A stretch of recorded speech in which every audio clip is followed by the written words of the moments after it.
हिंदुस्तान के उत्तर प्रदेश का काशी नगर, जिसे आज वाराणसी के नाम से जाना जाता है। इस शहर में विक्रमी संवत 1455 ज्येष्ठ मास की पूर्णिमा को ब्रह्म मुहूर्त में एक अलौकिक शक्ति लहरतारा नामक एक तालाब पर प्रकट होती है।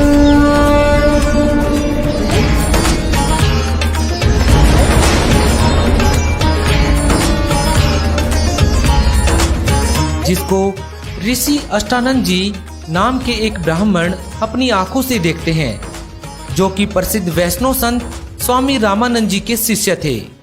कलयुग में पहली बार ऐसा हुआ कि जब कोई शक्ति बगैर किसी माता के गर्भ के इस संसार में प्रकट हुई। जी हाँ, वह शक्ति कोई और नहीं स्वयं कबीर साहिब जी हैं, जिनके बारे में हिंदुस्तान में लाखों लोगों के अलग अलग मत हो सकते हैं, लेकिन सच्चाई क्या है इसे जानने के लिए हमारी टीम ने काशी शहर का दौरा किया और जो तथ्य निकलकर सामने आए वो आपको हैरान कर देंगे। हम आपको इस वीडियो में विस्तार से बताएंगे कि जिस कबीर को एक कवि के तौर पर, एक संत के तौर पर या एक भगत के तौर पर जानते हैं, वह सही मायनों में पूर्ण परमात्मा है। जी हाँ, इस बात का दावा केवल हमारी टीम ही नहीं बल्कि सभी धर्मों के सत ग्रंथ भी करते हैं, जो हमारे घरों में पूजनीय हैं, आदरणीय हैं। चाहे हिंदू धर्म की पवित्र वेद हो या मुसलमान धर्म की पवित्र कुरान, ईसाई धर्म की पवित्र बाइबल हो या सिख धर्म का पवित्र गुरु ग्रंथ साहिब। इसके अलावा हिंदुस्तान के नामी संत महात्माओं ने भी कबीर साहिब जी के बारे में अपनी अपनी वाणियों में विस्तार से बताया है। आज हम आपको काशी शहर का दौरा करवाएंगे और वहां के लोगों से भी रूबरू करवाएंगे। तो देखिए काशी शहर के लोगों का कबीर साहिब जी के बारे में क्या कहना है। सर, कुछ लोगों का मानना है कि कबीर साहिब जी का जन्म विधवा ब्राह्मणी से हुआ है। इस बारे में आप क्या कहेंगे? हम लोग बीजक जो पढ़ते हैं तो एक तालाब दिखाया गया कि इसी तालाब में उनकी पैदाइश हुआ और वहाँ से नीरू और नीमा लेके इसी मठ में उनको लालन पालन किए, ज्ञान लिए कबीर चौरा से। सर, जो बच्चों का पाठ्यक्रम है उसमें जो कबीर जी का जीवन परिचय आता है उसमें लिखा हुआ है कि कबीर जी का जन्म विधवा ब्राह्मणी से हुआ है। इस बात में कितनी सच्चाई है? आपसे पहले ही कह चुके हैं कि लोग लिख देते हैं कि दंती है कि विधवा ब्राह्मणी के गर्भ में, लेकिन किसी ने तो देखा नहीं था। यहाँ तो इतिहास तो सब लिख दिए है, लेकिन हम लोग मानने के लिए इसको तैयार नहीं है। लोगों का मानना है कि कबीर जी का जो जन्म हुआ एक विधवा ब्राह्मणी के गर्भ से हुआ। इस बात में कितनी सच्चाई है? अब ये तो नहीं, फूलों में हम बताते रहे, फूलों में पैदा हुए, फूलों में समाप्त हो गए। तो यहाँ पर कबीर साहब का प्राकट्य स्थल है और यहीं पर वो आकर उनके माता पिता लाकर यहीं रहते थे। और ये उस समय का प्राचीन मंदिर है जो उस समय भी विद्यमान थे। यहाँ पर आश्रम, उस समय अष्टानंद करके यहाँ एक ऋषि हुआ करते थे जी, वो इसके आश्रम है और ये मंदिर वो प्राचीन है। और ये आप देखेंगे पूरा तालाब है, ये लहरताल, ये गंगा और वर्ण 80 यानी कि ये और लहरतारा के जो तीनों चारों के बीच में जो है वो काशी है। जब लहर गंगा जी अपने पूरे लहर देखते थे बरसात में, तो ये पूरे भरा हुआ स्थल होता था। सर, हमारी किताबों में कबीर साहिब जी का जीवन परिचय आता है जिसमें लिखा हुआ है कि कबीर जी का जन्म जो विधवा ब्राह्मणी के गर्भ से हुआ है। इस बारे में आप क्या कहेंगे? ये तो सरासर ये ब्राह्मणों के अपने तरह से बनाया, क्योंकि विधवा ब्राह्मणी क्या होते तो उसके खानदान सारी चीज पता होता और वो क्यों छोड़ के जाते, उसके सारे कुल का पता होता और तब वो नीरू नीमा को नहीं मिलते हैं। और क्योंकि ऐसा मान्यता है कबीर जी को प्रगट स्थल प्रगट है, ऐसा मान्यता है। और उनकी लास्ट में भी वही स्थिति है कि कमल के फूल में मिले और लास्ट में भी कमल हो गया, जो उनकी डेड बॉडी नहीं मिला जब काशी छोड़कर उन्होंने मगहर अपना, ऐसा मान्यता था कि मगहर में मरने से गधा होते हैं और काशी में मरने से मुक्ति होते हैं। तो कबीर जी ने उन्होंने इस भ्रम को तोड़ने के लिए काशी छोड़कर मगहर गया और उन्होंने अपने शरीर वहीं छोड़े, तो वहाँ भी उनकी डेड बॉडी नहीं मिली, उसकी जगह भी फूल मिले और जो फूल और चादर मिले तो फूल का मंदिर बनाया गया और वहाँ के जो मुसलमान शासक बिजली खां पटा उन्होंने मजार बनाया और वहीं से कुछ फूल लाकर जहाँ कबीर जी रहा करते थे वहाँ पर एक समाधि दिया गया। यहाँ पर ही ये जो अष्टानंद का विवरण आता है कि जब कबीर जी प्रकट हुए थे तो अष्टानंद को एक प्रकाश दिखा था, तो वो अष्टानंद जी यहीं पर बैठ के तपस्या कर रहे थे। आज भी उनकी यहाँ पे अष्टानंद की, ये आप सामने देखिए, ये उनकी समाधि बनाई गई है। यहाँ से जो उनसे हम जानेंगे। सर, अष्टानंद के बारे में क्या बताएंगे आप? अष्टानंद जी उस समय जो ऐसा मान्यता थे कबीर जी को देखते थे, वो उसकी एक तरह संरक्षक थे और वो यहाँ पर बैठते थे और बाद में उनकी ये समाधि यहाँ पर दिया गया। उस समय भी ये आश्रम हुआ करते थे। कबीर जी जब प्रकट हुए थे तो उन्होंने उन आंखों से देखा हुआ था, इस चीज का प्रमाण? हाँ जी, उन्होंने देखा था कि कुछ प्रकाश आया, फिर बाद में उनको नीरू नीमा को मिला तब भी पता चला। तो यहाँ पर दोस्तों अभी दिखाया ये अष्टानंद की यहाँ पे समाधि बनी हुई है।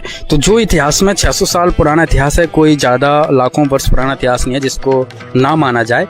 इससे अब एक चीज सिद्ध हो गया, ग्राउंड रिपोर्ट आपको दिखाई, इस पे स्पष्ट हो गया कि कबीर जी सशरीर प्रकट हुए थे। यहाँ के जो लोग हैं इनको मूल जानकारी है कि कबीर जी का किसी भी माता पिता से उनका जन्म नहीं हुआ था, वो सशरीर प्रकट हुए थे। तालाब से किनारे से यहाँ पे नीरू नीमा लेके आए थे। उनकी यादगार में यहाँ पे वीर सिंह बघेल ने ये यादगार बनाई और इसी स्थान पर यहाँ पर अष्टानंद, जब कबीर जी का प्रकट हुआ, जब आसमान से प्रकाश का गोला एक आया तो अष्टानंद ने देखा था, तो यहाँ पे अष्टानंद की एक समाधि बनी हुई है। काशी नगर का दौरा करने के बाद हमारी टीम उस स्थान पर पहुंचती है जिसे मगहर के नाम से जाना जाता है। उत्तर प्रदेश में स्थित मगहर स्थान इस बात का साक्षी है कि कबीर साहब जी सह शरीर सतलोक वापस चले गए। उनके शरीर के स्थान पर सुगंधित फूल ही मिले। यह अपने आप में सबसे महत्वपूर्ण बात है कि कबीर साहब जी सह शरीर सतलोक गए। यह केवल पूर्ण परमात्मा की लीलाओं में शामिल है। जी हाँ, केवल पूर्ण परमात्मा ही सह शरीर पृथ्वी पर आते हैं और सह शरीर अपने निज लोक सतलोक वापस चले जाते हैं। जो आप देख रहे हैं यह वह यादगार है जो उस समय के तत्कालीन राजा वीर सिंह बघेल और बिजली खान पठान, इन दोनों राजाओं ने कबीर साहब जी के शरीर के स्थान पर जो सुगंधित फूल मिले उनको आधा आधा बांटकर यहाँ पर यादगार के तौर पर यह 2 इमारतें बनवाईं, जिन्हें आप देख रहे हैं। ये वो जगह है जहाँ से कबीर साहिब जी सशरीर सतलोक चले गए थे और उनके शरीर के स्थान पर फूल मिले थे। कबीर साहिब जी द्वारा दी गई मानवता की शिक्षा को सिरोधार्य करके हिंदू और मुसलमानों से उन फूलों को आधा आधा बांट लिया। यहाँ हिंदुओं ने यादगार के रूप में मंदिर बनवा दिया और मुसलमानों ने ये मस्जिद। काशी और मगहर की यात्रा के बाद तथा इतिहास के प्रमाणों को देखते हुए स्पष्ट हो जाता है कि कबीर साहब जी का न जन्म हुआ और न ही मृत्यु। सशरीर सतलोक से आए थे और सशरीर सतलोक चले गए। यह सब देखने के बाद हम और हमारी टीम ने एक ऐसे शहर का दौरा किया जिसको भरूच के नाम से जाना जाता है। यह भरूच गुजरात के एक शहर में स्थित है। नमस्कार दोस्तों, अभी हम खड़े हैं नर्मदा तट पे जो कि भरूच डिस्ट्रिक्ट में है। जैसा कि हम आपको बताएंगे अभी कि हम जो जीव दत्ता एक भक्त हुए हैं, उन्होंने कबीर साहब की जब परीक्षा ली थी तो यहाँ पर एक वट वृक्ष विशाल बन गया था। तो यहाँ पे कुछ लोकल लोग भी आए हैं, उनसे भी पूरी जानकारी लेंगे। अभी आप ये देख रहे हैं, ये बढ़ी हुई विशाल नर्मदा नदी है। नर्मदा नदी के पार करते हुए जो कबीर वट वृक्ष है वो हम आपको दिखाएंगे। सर, क्या नाम है आपका? पंकज दास। सर, कहाँ रहते हैं आप? भरूच में। सर, जो कहते हैं कि कबीर साहब का यहाँ पे एक वट वृक्ष है, तो इसकी क्या पूरी डिटेल है, बताएं। यहाँ कबीर साहब जीवा और दत्ता 2 ब्राह्मण थे। कबीर साहब की परीक्षा ली थी कि अच्छा गुरु कौन है, बढ़िया गुरु कौन है कि जो हमारा जीवन हम उद्धार हो जावे। इसलिए परीक्षा में कबीर साहब को सब गुरुओं की सेवा की, फिर भी नहीं मिला और निहत्था हो गए कि इस जीवन का क्या मतलब है। और बाद में परमात्मा को पता चला कि जीवा और दत्ता को नाम के कोई 2 शिष्य है, उसको गुरु की आवश्यकता है। इसलिए कबीर साहब खुद आए और गुरु और जीवा और दत्ता दोनों ने कबीर साहब को सेवा की। और बाद में जो वट सूखी डाली थी उसके चरण रद्द धोने से हरी हो गई।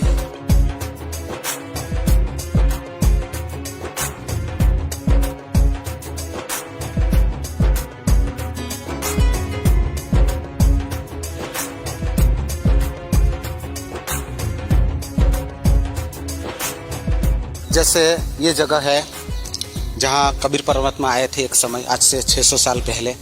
जीवा दत्ता जी 2 भगत थे उनको पूर्ण गुरु की खोज थी तो उन्होंने ऐसा किया कि पूर्ण गुरु की खोज के लिए एक सूखी पेड़ का डाली रोपा। हाँ, उन्होंने तय किया कि जो गुरु सच्चा होगा तो ये सूखी लकड़ी हरी हो जाएगी। तो ऐसा उनका संकल्प था। तो एक दिन परमात्मा कबीर साहब साधु वेश में यहाँ आए। तो ये दोनों भक्तों ने, दोनों भाइयों ने जाके उनके चरण स्पर्श किया और चरण धोए। तो उससे जो चरणामृत निकला वो उन्होंने लाके सूखी डाली में डाला। ये वो जगह है जहाँ पे उन्होंने सूखी डाली हाँ, ये वही जगह है, ये मेन जगह वही है। ये साथ में जो बना हुआ है तो ये है कबीर साहब जो संत रूप में आए थे वो यहाँ बैठते थे। आज उनके निशानी रूप में चरण पादुका यहाँ है। ये चरण पादुका ओरिजिनल है या कैसी पता नहीं, लेकिन है चरण पादुका। यहाँ पर हमने वास्तव में वो देखा जो कबीर साहब जी की लीलाओं में पढ़ा था कि जीव दत्ता नाम के दो ऐसे भाई जिन्होंने सच्चे संत की परीक्षा लेने के लिए एक सूखी टहनी को अपने आंगन में लगाया और हिंदुस्तान के जितने भी संत, पीर, धर्मगुरु, महामंडलेश्वर थे सभी का चरणामृत लेकर उस सूखी टहनी की तली में डालने लगे। उनका मानना था कि जिस भी संत के चरणामृत से यह सूखी डाली हरी हो जाएगी तो वे मान लेंगे कि वह पूर्ण संत है। लेकिन तमाम शंकराचार्यों, धर्मगुरुओं, मंडलेश्वरों, तमाम संतों के चरणामृत डालने के बाद भी जब टहनी हरी नहीं हुई तब वह निराश हो जाते हैं। उसके बाद जब वो दोनों भाई अपने घर में बैठे होते हैं तब कबीर साहब जी वहाँ घर की गली में प्रकट होते हैं। कबीर साहब जी को संत रूप में देखकर दोनों भाइयों का उत्साह बढ़ जाता है और कबीर साहब जी को अपने घर पर बुलाते हैं, उनका चरणामृत लेते हैं जिसे उस सूखी टहनी की तली में डालते हैं। तो देखते ही देखते सूखी टहनी हरी हो जाती है और उस पर छोटे छोटे पत्ते निकल आते हैं। वह वृक्ष आज भी विद्यमान है और जो आप सामने देख रहे हैं यह वही वृक्ष है जो 12 एकड़ से भी ज्यादा जगह में फैला हुआ है। यह वृक्ष हिंदुस्तान ही नहीं बल्कि पूरी दुनिया में एकमात्र ऐसा वृक्ष है जो इतनी लंबाई और क्षेत्र में फैला हुआ है और आज भी ज्यों की त्यों उस स्थान पर है। ऐसी लीलाओं को देखने के बाद यह विश्वास हो जाना लाजमी है कि कबीर साहब जी ही पूर्ण परमात्मा हैं। इस तरह हिंदुस्तान में बहुत सारी ऐसी